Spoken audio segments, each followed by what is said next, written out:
Previous videos பார்த்துப்பீங்க. நம்ம ஃப்ரெண்ட்ஸோட பாலக்காட் கேரளா கிளம்பி வந்திருக்கோம். இங்க தனிமா ஃபார்ம் லைஃப் ரெசார்ட்டுக்கு தான் அருமையான சூப்பர் கேரளா லஞ்ச் சாப்பிட்டுட்டு நம்ம ஜிப் லைன் அது போக சைக்கிளிங்லாம் போய் என்ஜாய் பண்ணிட்டு இருந்தோம். அதுக்கப்புறம் பாத்தீங்கன்னா இந்த செமையான அட்வென்ச்சர் ஆக்டிவிட்டீஸ் எல்லாம் விளையாண்டுட்டு இருந்தோம். செமையா இருந்துச்சு. அண்ட் அவங்க அந்த பாஸ்கெட் பால் கிரிக்கெட் நெட்ஸ் எல்லாம் வச்சிருந்தாங்க. செம்ம டயர்டா விளையாண்டு முடிச்ச உடனே ஸ்நாக்ஸ் கிழங்கு அந்த சின்ன வெங்காயம் பாச்சமலை போட்டு சட்னி வச்சிருந்தாங்க.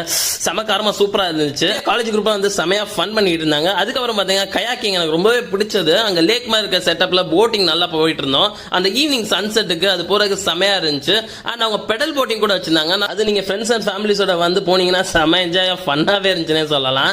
அண்ட் ஈவினிங் இது முடிஞ்ச உடனே நைட்டு பாத்தீங்கன்னா ரெயின் டான்ஸ் இருக்கு, சில பல ஆக்டிவிட்டிஸ் இருக்குன்னு சொன்னாங்க.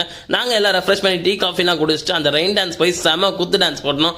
ஒன் ஆஃப் தி பெஸ்ட் எக்ஸ்பீரியன்ஸ்னே சொல்லலாம். இங்க நைட்டு சாப்பிட்டு அந்த கேம்ப் ஃபயர் என்ஜாய் பண்ணி அன்னைக்கு டே முடிஞ்சு. நீங்க ஃப்ரெண்ட்ஸ் அண்ட் ஃபேமிலியோட வந்தீங்கன்னா நல்லா ரிலாக்ஸா ஒரு நாள் ஃபுல் டைம் ஸ்பெண்ட் பண்ணுறதுக்கு அருமையான சொல்லலாம். நீங்க இங்க வந்து பாருங்க, அப்புறம் சொல்லுங்க ஆமா சபா நீ சொன்னது சரிதான்டா அப்படின்ட்டு.